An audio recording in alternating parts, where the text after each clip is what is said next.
This is Doug, and welcome to the Alien Probe Podcast.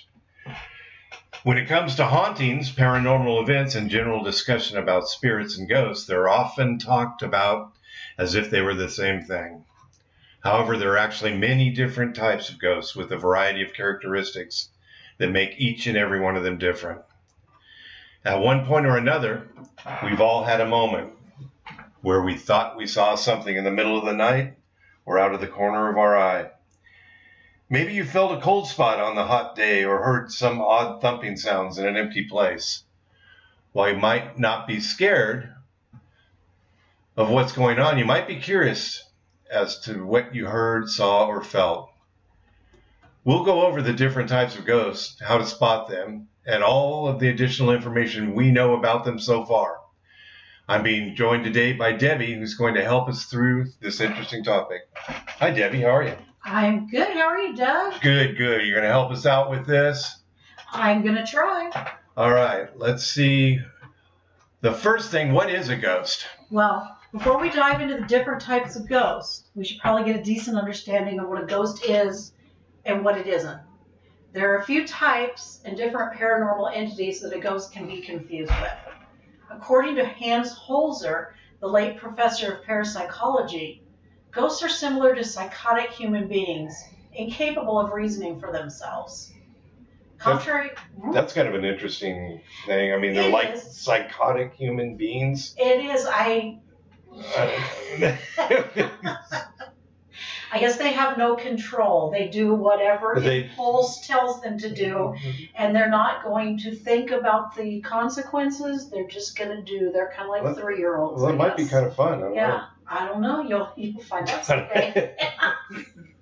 Contrary to popular belief in the way ghosts are depicted in movies, books, and folklore, ghosts actually aren't there to cause you harm.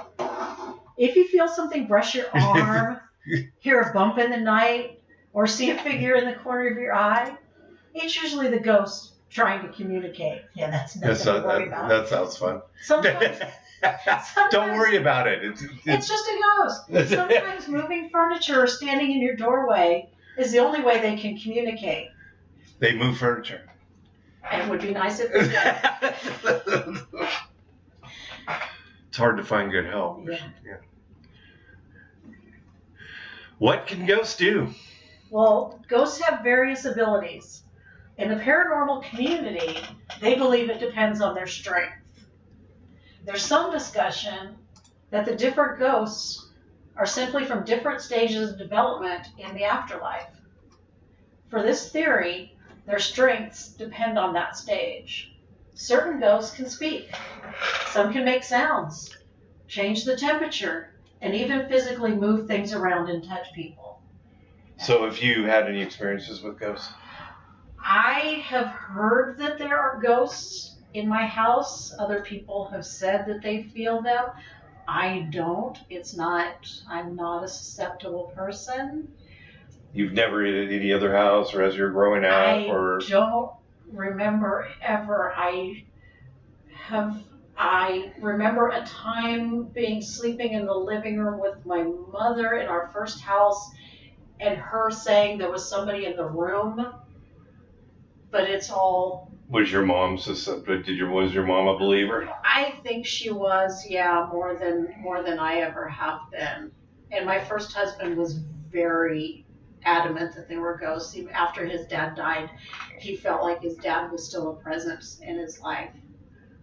Just by having it? Just because they were so close, and yeah, he would feel like he was talking to him, or just there, just in spirit, he was around us. So with your husband, I mean, there's situations around the house with Well, when he died, his sister and I were by his side while he was dying. And she whispered to him, "Please leave me a heads-up dime to know that you're okay."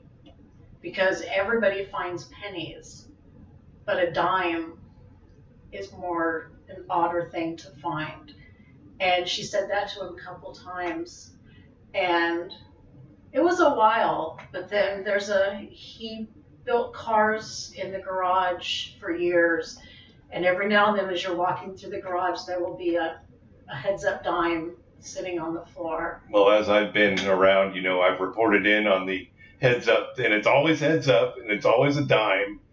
And you told me that story, and this is one of the reasons I kind of, brought this subject around to the unusual and the weird, Yeah. which is, ghosts, I don't know if they're unusual and weird, but they're certainly something a lot of people believe in. And we see those paranormals. I mean, I happen to catch them, they'll pop it. I don't really turn them on. I haven't been a big fan of the paranormal, because the last one I watched, oddly enough, they look at the chair. There was this chair, I swear it was like the string could have been tied to this chair, and it's like moving across the room. I'm like, I don't know if maybe I should watch more of these to get a better understanding of how they, and you always hear they have a device, and then did you hear that? And it'll be, Mike. Right. Yeah, see, I'm too skeptical to ever believe in anything that can be changed. But the heads-up dimes definitely, we always say, high 10 when we pick one up, just, Yeah, well, I found about 3 of them, so now I'm a believer. So is there ghost death and unfinished business? Well, ghosts are always tied to the place they died. Now, Tim didn't die here, but he lived here for a very long time, so I'm assuming the spirit isn't completely blocked from, when you die at a hospital, I think maybe you go where you want to be. They're also usually tied to any events or people who were involved. So, see, I was there when he died, so he followed me. Typically, ghosts have died tragically or abruptly. Many of them can be in denial that they've passed.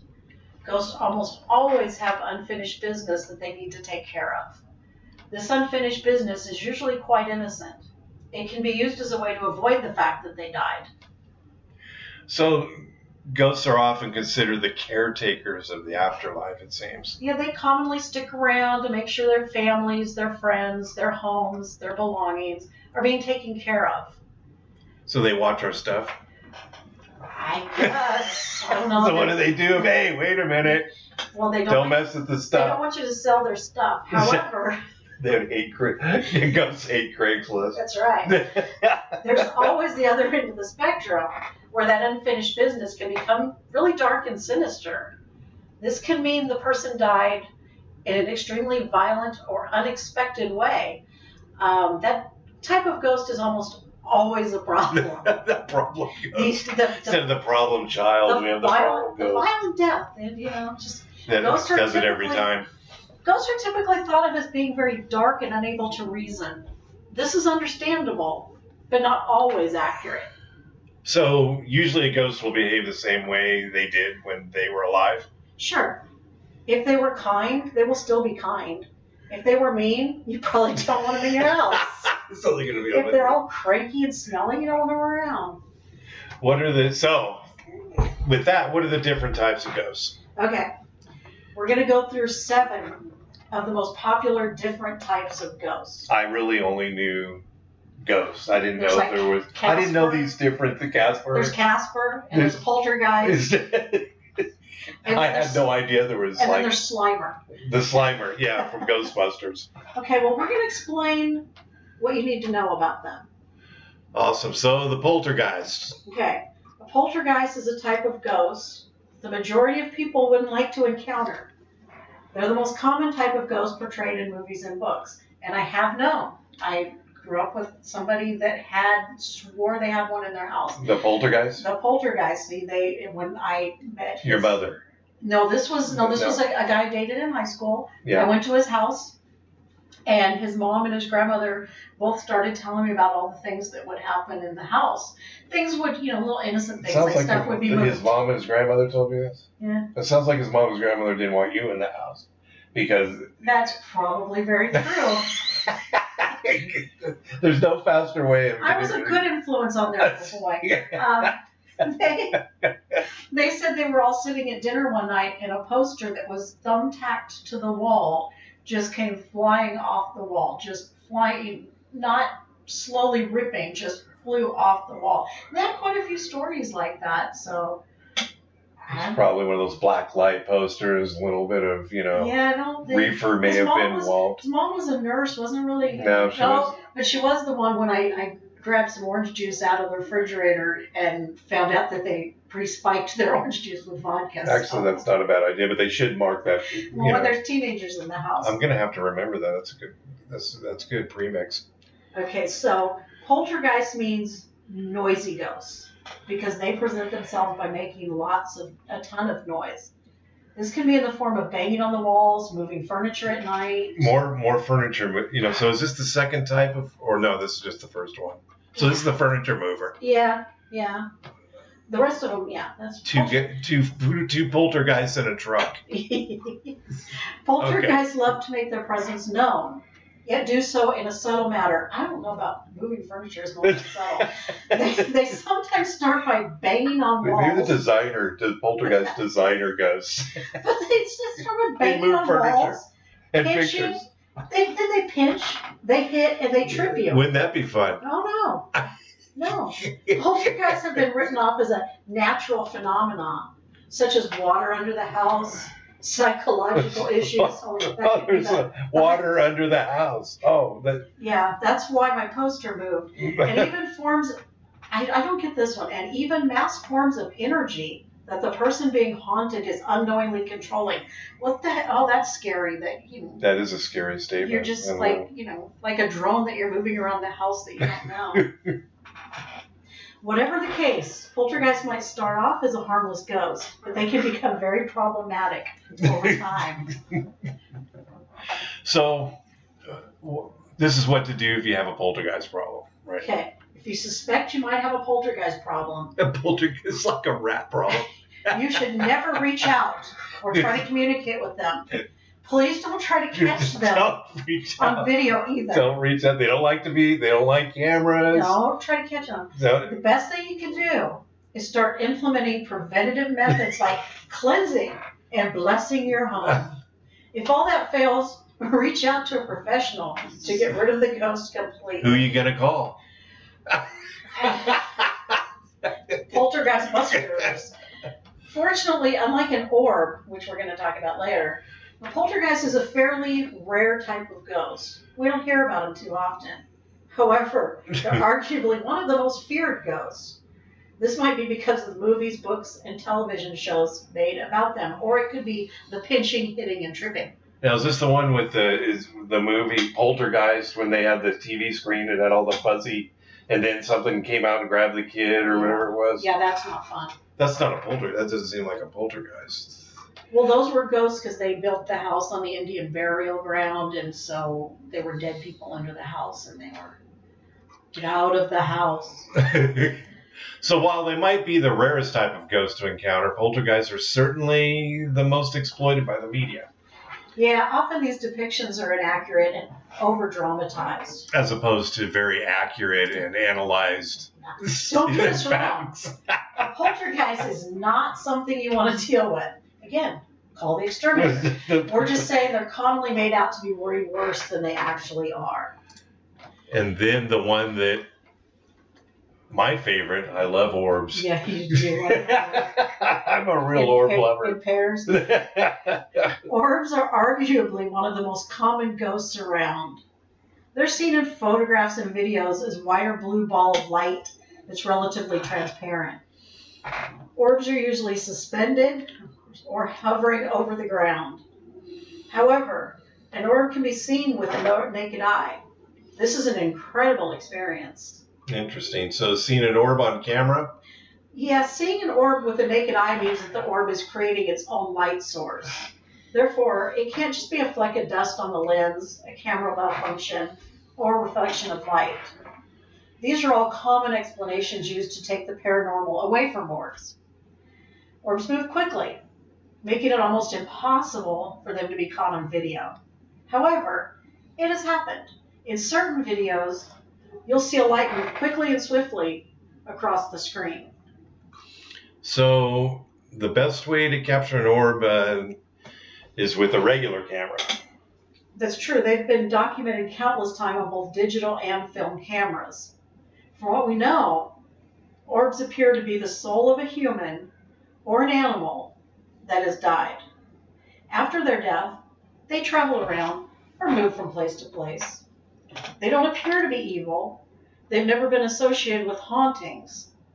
From what we know so far, they can't touch you, they can't speak to you, they can't move things or change temperature or reach out in any way. If you do get lucky enough to see an orb, don't panic. It could easily just be the old neighborhood dog taking himself for an evening walk. Yes. Just an orb You have to be down the street. Has to be the neighborhood dog, huh? Or the old man next door. I don't know. It could be, oh my God. Just All taking right. himself for a walk. And then there's the funnel ghosts. So, funnel ghosts are associated with the cold spots. Ah, the cold spots. I'm very familiar with those cold spots. If you've ever entered a home or an old building and you start to feel a chill, you might have encountered a funnel ghost. Those are the kind you find in the old buildings where you go in and like there's a cold spot in the railing of the stair. This could even happen if you walk into a cold spot on a really warm day. Just like an orb, there's really no reason to worry if you think you're in a cold spot. You're in a cold spot. They aren't considered evil ghosts at all. Well, they're pretty evil thing. Because I really don't like cold that much, so. You just turn up the thermostat. There's never going to be a funnel ghost near you. Funnel ghosts are said to be loved ones or previous homeowners coming back to visit the old stomping grounds. They're always found in homes or older buildings, rarely outside. These ghosts can sometimes take the shape of a swirling funnel of light, hence their name. Funnel ghosts have the most similarities to an orb or ectomist, which we'll talk about later. Ah, the ectomist. This makes experts wonder if these type of ghosts are just stages of the afterlife. And then there's using cold to find ghosts. Here we are with the cold again. A funnel ghost is a little harder to spot. A cold spot is the only true way to identify one unless you're lucky enough to spot the funnel. Cold spots have quickly become one of the surefire ways to find a ghost. In every single movie, book, and television show about ghosts and hauntings, the first thing people say when they enter a room is how cold it is. Additionally, outside of EMF readers, one of the most common ghost hunting tools around is a thermal imager to detect cold spots. Even though cold spots have been a common way to find ghosts, there's actually very little information about funnel ghosts in general. This lack of information plays well into the theory that it's a stage of development. If an orb is the first stage and a funnel ghost the second, it makes sense that there isn't much information about them. And then there's the old interactive personality. Okay, well, the orb. Outside of an orb, the interactive personality is one of the most commonly spotted type of ghost. An interactive personality is a person who has passed away. Sometimes you might even know them. Usually, this ghost will come around to comfort or warn a loved one.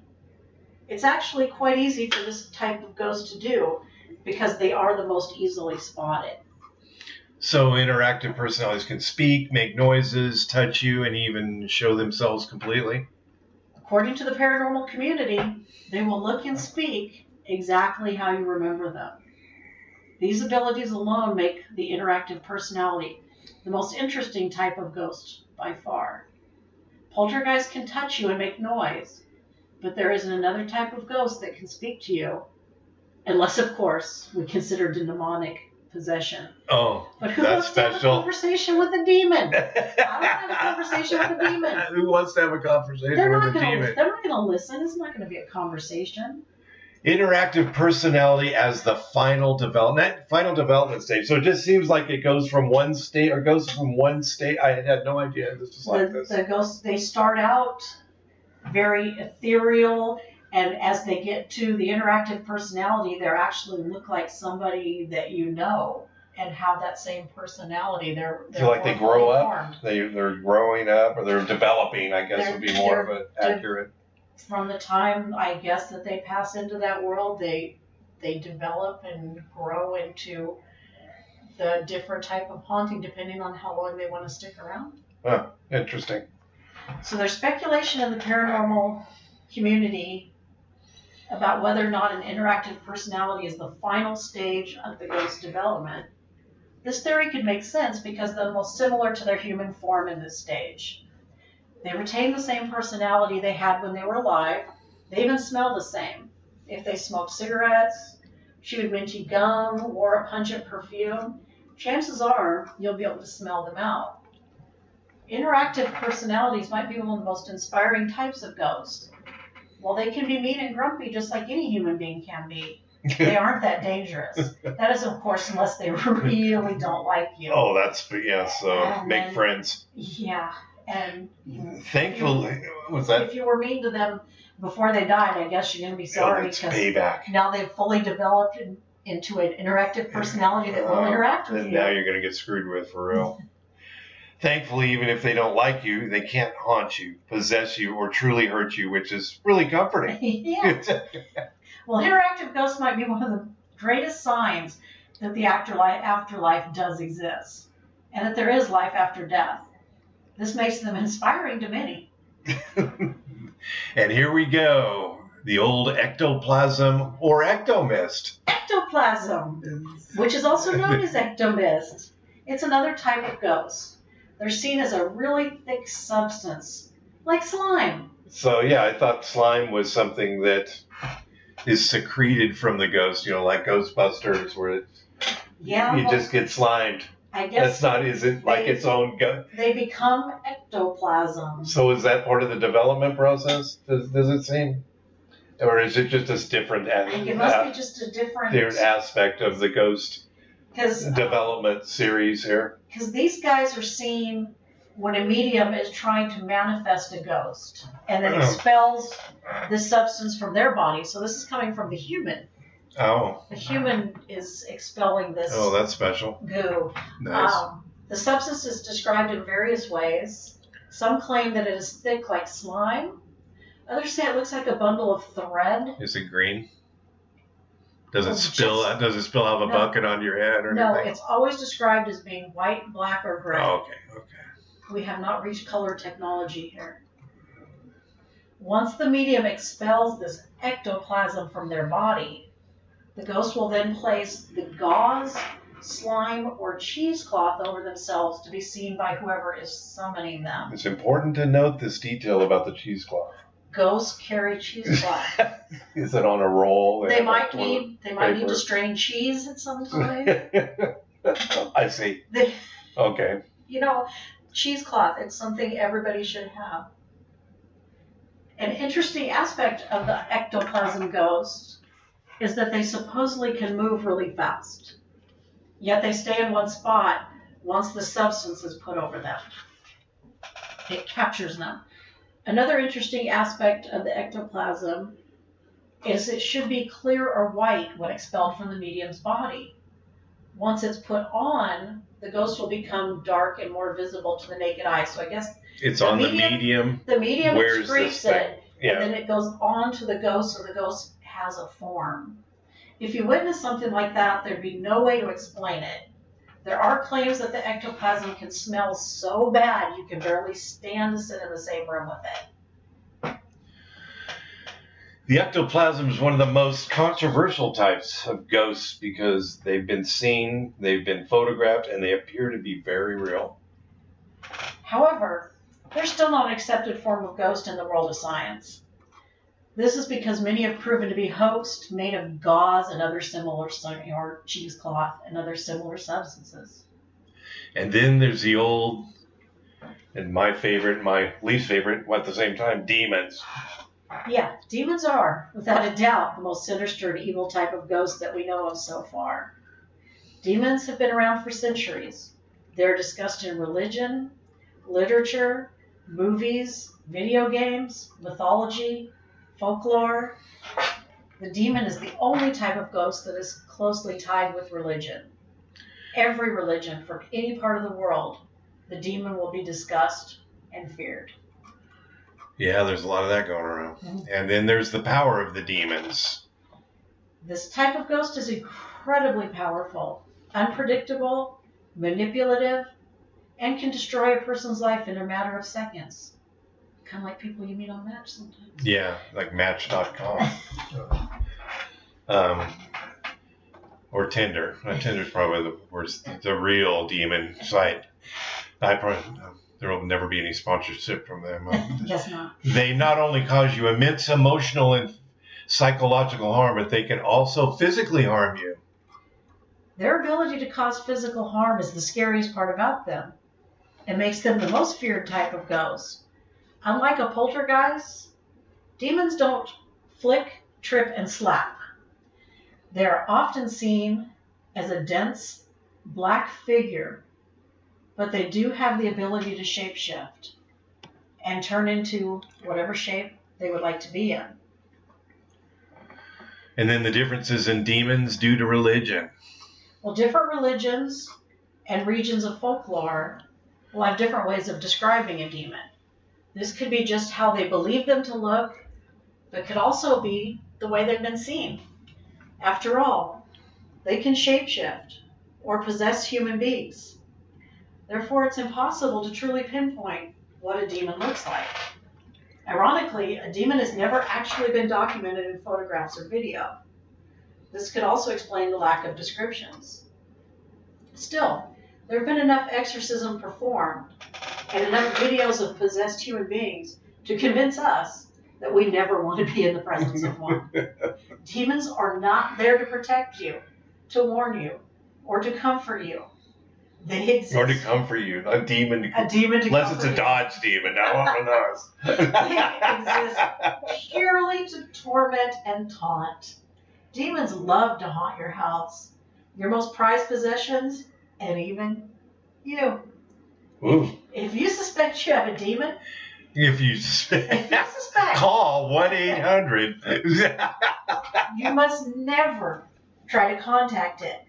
Once you invite them in, they're almost impossible to get rid of. Or they're like a vampire. If you don't invite them in your house, you don't have a demon problem. Do not say come in. Do not say put that welcome mat away. Never try to catch a demon on film, and definitely do not go out and buy a Ouija board. So yeah, I'm a little confused. You just buy the act of buying the Ouija board. Well, it's not like you're gonna buy it and then not try to talk to your demon. So, you're gonna bring it home. So I'm just kind of wondering, what is it you want? Did you buy an iPhone and not call anybody? No, you didn't. Is there, what is it you want? You know what's gonna happen when you break out that Ouija board? We've seen the movie. The worst case scenario is demonic possession. Yeah, from what we know, a demon is the only type of ghost that can actually possess a human being. They always require an exorcist to get rid of them. The Ouija board ain't going to help. The demon and poltergeist. Oh, you got to get a contractor, huh? The demon and poltergeist are the only truly evil forms of a ghost. They're also the only ones that haven't been considered a stage of development in the afterlife. They're more of a sideways move than a development. I'm going to become an orb, and then I'm going to go over here and be a personality, and then I'm going to be a demon. There's a lateral shift, and then there's that promotion of demon. That's right. And then we've got the shadow people. Well, shadow people, in our opinion, are one of the most interesting types of ghosts. They're the most seen, yet the most shrugged off. Do you ever wake up in the middle of the night and see a shadow somewhere in the room? Oh, that's why. That's why I keep it very, very dark. You keep the dog in the cage, and you keep it dark. Yeah. So you don't ever. There's no shadow, so there's nothing to see. That's very dark. Usually when we see that, we usually don't let it bother us. We just go back to bed. Thinking, it's probably just a dream. But what if you weren't dreaming? It's possible. You might have actually seen what you thought you saw. This shadow figure would be called a shadow person. A shadow person is a type of ghost. It's described as a shadow in the shape of a human figure, a person, or a mouse.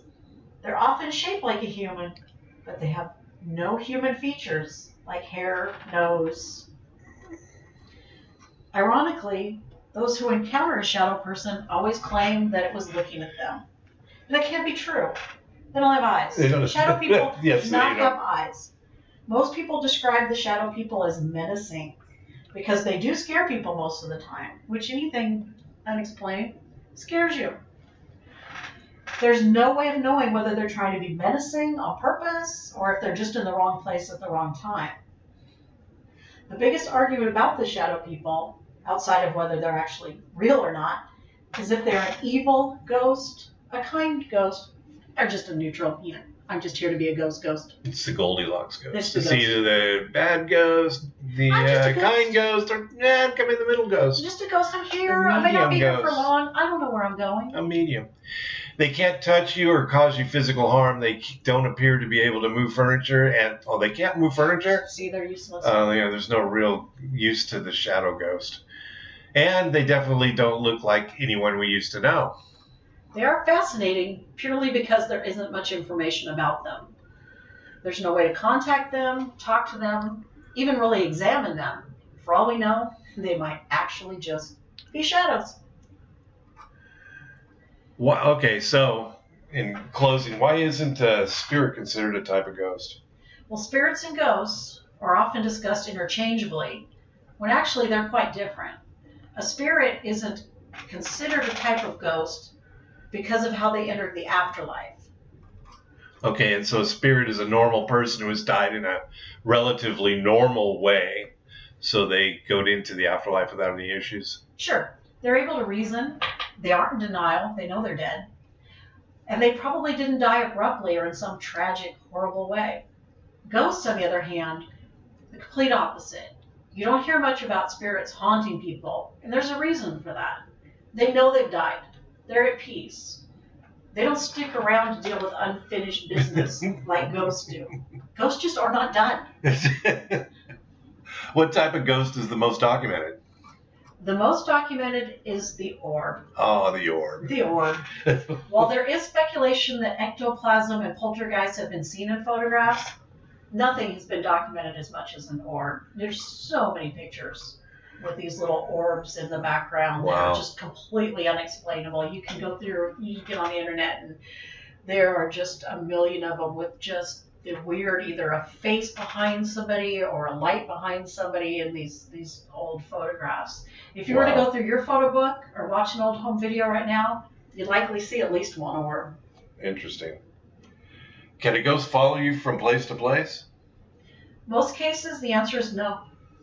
Ghosts are often tied to a specific place, usually where they died or the place that they lived before they died. Additionally, unless a ghost is trying to haunt you, there's really no reason for them to follow you around. However, if you were to be followed, it would be a poltergeist or demon. Of course. Of course, the one that wants to hurt you. This one that's going to keep following you. Well, Debbie, thanks for clearing all that up and going through all this segments of ghost situations so we know exactly. I had no idea this was a thing. So we're going to wrap this one up. And again, thank you very much. Thanks for listening to another segment of Alien Probe Podcasts. Catch us on Facebook at The Alien Probe Post, Twitter at Alien Probe Pod. And we'd like to answer any questions or comments or suggestions at alienprobepodcast@gmail.com. Thanks for listening.